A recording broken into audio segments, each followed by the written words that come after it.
رکعت میں الحمد کے بعد قل هو اللہ شریف 11 بار پڑھے، سلام پھیرنے کے بعد حضور علیہ السلام پر درود و سلام پڑھے، پھر بغداد شریف کی طرف 11 قدم چل کر میرا نام پکارے اور اپنی حاجت بیان کرے، انشاءاللہ عز و جل وہ حاجت پوری ہوگی۔ یہاں بھی نماز کا ذہن دے کہ 2 رکعت اللہ کی بارگاہ میں نفل پڑھے، فاتحہ پڑھے، 11 بار قل هو اللہ شریف پڑھے، اور 11 قدم جو ہے وہ بغداد، پاک و ہند سے بغداد کی سمت جو ہے وہ مغرب و شمال کے تقریباً بیچوں بیچ ہے۔ غالباً یہ جو ہے یہ بغداد شریف یہاں ہے، یہ ہماری یہ سمت بغداد شریف۔ الحمدللہ میرا جو منہ ہے بغداد شریف کی طرف ہے۔ تو پیران پیر، روشن ضمیر، پیر لاسانی، قندیل نورانی، ابو شیخ محی الدین عبد القادر جیلانی قدس اللہ نورانی، آپ فرماتے ہیں نفل پڑھ کے 11 قدم بغداد کی طرف قدم بڑھائے، اللہ تعالیٰ اس کی حاجتیں پوری فرمائے۔ علی بھی مجلس نمبر 64 میں پہلا کویشچن ہے، یہ نماز غوثیہ کون سی نماز ہے؟ اسے صلاۃ الاسرار بھی کہتے ہیں، قرآن و حدیث میں اس کا وجود کہاں ہے؟ قرآن و حدیث میں دور دور تک اس کا وجود کہیں بھی نہیں ہے۔ صحیح، یہ بزرگوں سے پوچھ کے چیزیں لکھی گئی ہیں اور بزرگوں کے ماننے والوں نے آگے ٹرانسفر کی ہیں۔ اس کے نام سے یہ اندازہ لگا لیں، یعنی نماز غوثیہ۔ شیخ عبد القادر جیلانی رحمہ اللہ تعالی المتوفی 571 ہجری، یہ ان کی طرف منسوب ایک نماز ہے۔ وہ کہتے ہیں تصوف کے اندر غوث ہوتے ہیں، قطب ہوتے ہیں، ابدال ہوتے ہیں، تو وہ شیخ عبد القادر جیلانی کے بارے میں ان کا عقیدہ ہے کہ یہ غوث ہیں، تو ان کی طرف ایک منسوب نماز ہے۔ اور یہ ایسا بھی نہیں ہے کہ نماز انہوں نے تعلیم کی ہو، ان کے ماننے والوں نے ان کی طرف ایک نماز منسوب کر دی، جس طرح کرسچنز نے حضرت عیسیٰ علیہ السلام کی طرف کئی ایک چیزیں منسوب کر دی ہوئی ہیں۔ تو جس نماز کا نام ہی نماز غوثیہ ہو، یعنی نبی علیہ السلام کے 550 سال بعد ایک شخص آتا ہے اور اس کے نام کے ساتھ نماز منسوب ہے، تو میرے بھائی قرآن و سنت میں اس کا وجود کہاں سے ہوگا؟ اس کی پیدائش سے بھی 500 سال پہلے قرآن و سنت کنکلوڈ ہو کے الیوم اکملت لکم دینکم و اتممت علیکم نعمتی و رضیت لکم الاسلام دینا، آج کے دن ہم نے تمہارا دین تمہارے لیے مکمل کر دیا، اپنی نعمت تم پر تمام کی اور اسلام کو ایز اے ریلیجن تمہارے لیے پسند کیا۔ وہ تو کنکلوڈ ہو چکا ہوا تھا۔ تو ظاہر ہے کہ نماز صدیقیہ، نماز فاروقیہ، نماز عثمانیہ اور نماز علویہ بھی کوئی نہیں ہے، تو نماز غوثیہ کا تو پھر کوئی وجود ہی نہیں ہے۔ ٹھیک ہے، جو بندہ ہی 500 سال بعد آ رہا ہے اس کے ساتھ چیزیں منسوب کی ہیں۔ یہ وہی کتاب ہے بہجت الاسرار، ایک کتاب ہے، تو اسی میں وہ شیخ عبد القادر جیلانی کا وہ واقعہ بھی لکھا ہوا ہے، وہ لوٹا موو کرنے والا جو ہمارا پچھلے دنوں کلپ بھی چڑھا ہوا ہے۔ تو اتنے مزے کا خیز ہیں کہ پھر ہم اس طرف چل پڑیں گے، اور کافی ایک عجیب و غریب واقعات لکھے ہوئے ہیں۔ یہ وہی کتاب ہے، اسی سے یہ صلاۃ الاسرار، بڑی یعنی رازوں والی نماز، صلاۃ الغوثیہ بھی کہتے ہیں۔ یہ شاہ عبداللہ محدث دہلوی صاحب بھی یہ نماز بیان کرتے رہے ہیں۔ میں اس نماز کا طریقہ آپ کو بتاتا ہوں، صرف چونکہ آپ لوگوں نے پوچھ لیا تو آپ اندازہ کریں کہ یہ نماز نہیں ہے، یہ تو شیطنت ہے۔ یہ نماز غوثیہ نہیں ہے، یہ نماز شیطانیہ ہے۔ ٹھیک ہے، یعنی شیطان نے ان کو تعلیم کی ہے کہ جس میں آپ غیر اللہ کو دخل دے دیتے ہیں۔ یہ ہمارا جو ریسرچ پیپر ہے نا، دعا صرف اللہ ہی سے، ریسرچ پیپر نمبر 3، جس میں میں نے عقیدہ توحید کے حوالے سے جتنے وسوسے دیے جاتے ہیں نا ان کا رد کیا ہے، جتنے انہوں نے لیم ایکسکیوزز دیے ان کا رد کیا۔ اس ریسرچ پیپر کا میں نے باقاعدہ پھر ایک لیکچر میں ریکارڈ کروایا، دعا صرف اللہ ہی سے، مسئلہ نمبر 3، اسی کی ایکسٹینشن مسئلہ نمبر 43۔ اس میں نماز غوثیہ کا سنت طریقہ لکھا ہوا ہے۔ کہتے ہیں نا 11ویں شریف دینے کا سنت طریقہ، تو 11ویں شریف خود ہی بیچاری باہر ہے سنت سے، تو طریقہ کہاں سے سنت ہونا ہے؟ ٹھیک ہے نا۔ وہ پھر لکھا ہوتا ہے مزارات پہ حاضری کا سنت طریقہ، مزار تو ہوتے ہی نہیں تھے نبی الاسلام کے مبارک زمانے میں، قبریں تھیں. تو یہ بھی ہے جناب نماز غوثیہ کا سنت طریقہ. استنجے کی 92 سنتیں اور آداب. اچھا، وہ 92 سنتیں کس کو آتی ہیں؟ وہ آداب ہی ہوتے ہیں سارے جو انہوں نے خود بنائے ہوئے ہوتے ہیں، تو کور کرنے کے لیے سنتیں اور آداب لکھ دیتے ہیں. اور وہ استنجے کے طریقے کے اوپر بھی رمضان کی حالت میں آپ نے کیسے استنجا کرنا ہے وہ یوٹیوب کے اوپر ویڈیو بولی بالی عوام کی اویلیبل ہیں، اور ان کا لوگ مذاق اڑاتے ہیں. کوئی حرج نہیں ہے. عثمان بھائی مرکز رولی لاہور سے، استنجا کرنے کی کوئی احتیاط ہے کیا روزے روزہ کے لیے؟ اس کے اندر یہ ہے کہ مبالغہ کرنے سے منع کیا گیا ہے، اور احتیاط یہ ہے کہ روزے کی حالت میں سانس زیادہ نہ لے. ٹھیک ہے، جب استنجا کر رہا ہوں. ہاں، اور تھوڑا سمٹ کے بیٹھے، ٹھیک ہے، زیادہ پھیل کے نہ بیٹھے کہ بعض اوقات پانی جو ہے وہ اس کے معدے تک پہنچ سکتا ہے جس سے روزہ ٹوٹ جائے گا. ٹھیک. مذاق نہ اڑایا کریں، یہ ان کے بزرگوں نے ان کے ساتھ ہاتھ کیا ہے. یعنی یہ جو کچھ بیان کر رہے ہیں وہ فقہ حنفی کی کتابوں میں لکھا ہوا ہے. اب یہ علیحدہ بات ہے کہ ہمارے بزرگوں کو یہی نہیں تھا پتا کہ انڈر گریوٹی چیزیں نیچے آتی ہیں یا اوپر آتی ہیں. وہ شاید نیوٹن نے ان کو بتایا تو پتا چلا ہے. ادروائز پہلے نیوٹن نے تو خیر وہ لا ہی دیا ہے، ادروائز پہلے بھی لوگوں کو پتا تھا کہ چیزیں بلندی سے نیچے کی طرف ہی آتی ہیں. تو وہ انہوں نے کیا کچھ لکھا، میں یعنی وہ اتنی فضول گفتگو میں تو نہیں کر سکتا، میں متحمل نہیں ہوں. نماز غوثیہ کا سنت طریقہ انورٹڈ کاماز میں سنیں. اس کے پیج نمبر 4 پہ میں نے نقل کیا ہے. یہ فضائل سنت میں بھی لکھا ہوا ہے الیاس قادری صاحب نے، اور بہار شریعت میں احمد بریلوی صاحب کے جو خلیفہ خاص ہیں مفتی امجد علی صاحب، بہار شریعت فقہ حنفی کی انسائکلوپیڈیا، اس میں نماز غوثیہ کا طریقہ نفلی نمازوں میں لکھا ہوا ہے. وہ کہتے ہیں جس طرح صلاۃ الحاجات، صلاۃ التسبیح،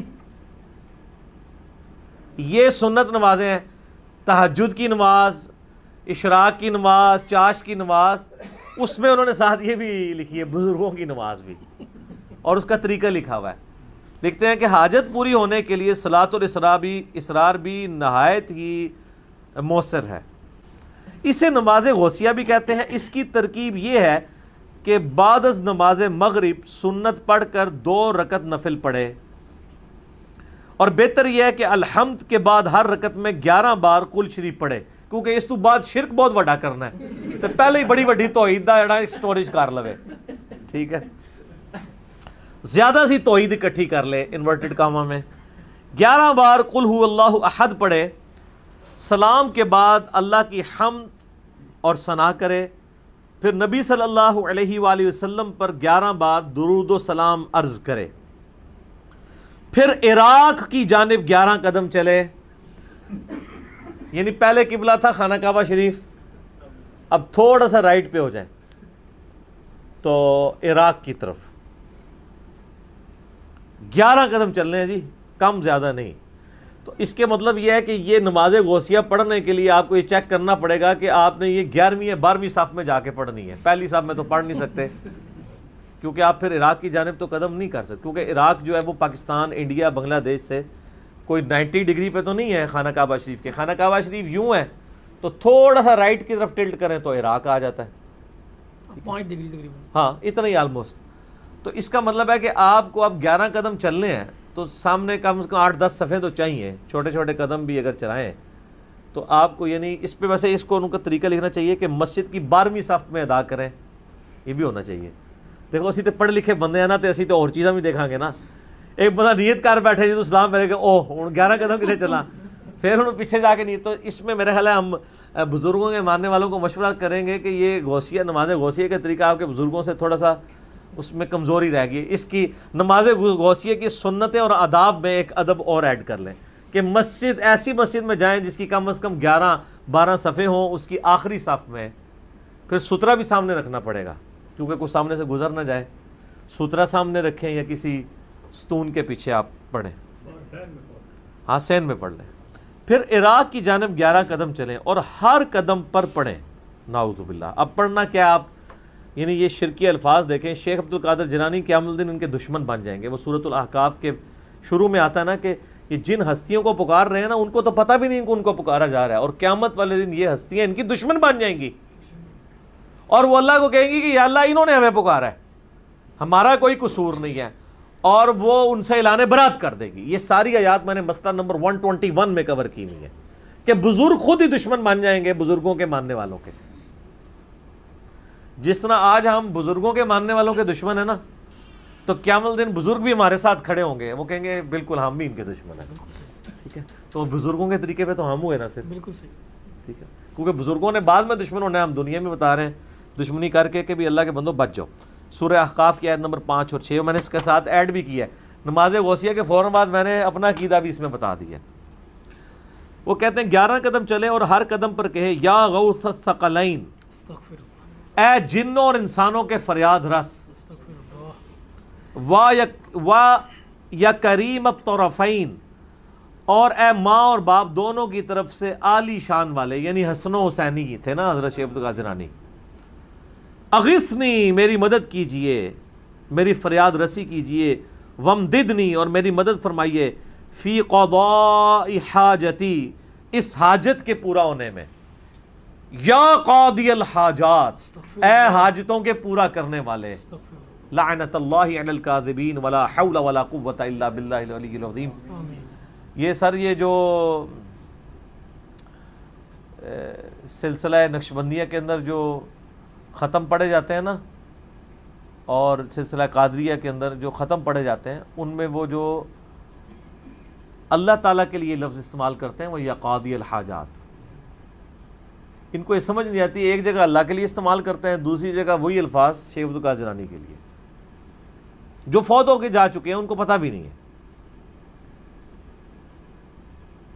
تو کہتے ہیں یہ آپ کریں تو وہ آپ کی مدد کو پہنچیں گے. اور اس طرح کی یہ باتیں لکھی ہوئی ہیں.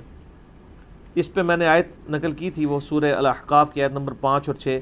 وَمَنْ أَضَلُّ مِمَّنْ يَدْعُو مِن دُونِ اللَّهِ, اس سے بڑھ کر گمراہ کون ہے جو اللہ کے علاوہ اور ہستیوں کو پکارے. مَن لَا يَسْتَجِيبُ لَهُ يَوْمِ الْقِيَامَةِ, جو قیامت تک اس کی بات نہیں سن سکتی. وَهُمْ عَنْ دُعَائِهِمْ غَافِلُونَ, بلکہ وہ تو ان کے پکارنے سے خود ہی غافل ہیں. وَإِذَا حُشِرَ النَّاسُ, اور جب قیامت والے دن لوگوں کو جمع کیا جائے گا, كَانُوا لَهُمْ أَعْدَاءً وَكَانُوا بِعِبَادَتِهِمْ كَافِرِينَ, تو وہ خود ہستیاں ان کی دشمن بن جائیں گی اور وہ ان کی عبادت کا انکار کر دیں گی. یعنی اتنا ڈر جائیں گے کہ اللہ سانو نہیں نے پکارا, پتہ نہیں کیوں پکار دے رہے ہیں. سر اللہ کے سامنے کون کھڑا ہو سکتا ہے؟ تو اللہ کے علاوہ کسی کو آپ غائب میں مدد کے لیے دعا کے طور پہ نہیں پکار سکتے. یہ سچ پیپر پورا پڑھیں. ہمیں نبی علیہ السلام نے تعلیم جو کی ہے, یہ تو تھی نماز غوثیہ. اب آپ وظیفہ محمدیہ سن لیں صلی اللہ علیہ وآلہ وسلم. لا الہ الا انت سبحانک انی کنت من الظالمین, اور یا حی یا قیوم برحمتک استغیث, اور حسبنا اللہ ونعم الوکیل. یہ 3 وظائف ہیں جو نبی علیہ السلام نے تعلیم فرمایا ہے. آیت کریمہ جو قرآن میں بھی آیا اور جامعہ ترمذی میں بھی ہے, اور یا حی یا قیوم برحمتک استغیث یہ جامعہ ترمذی میں بھی ہے, المستدرک للحاکم میں بھی ہے. حسبنا اللہ ونعم الوکیل یہ صحیح بخاری کے اندر موجود ہے. سورہ آل عمران میں بھی یہ الفاظ موجود ہیں.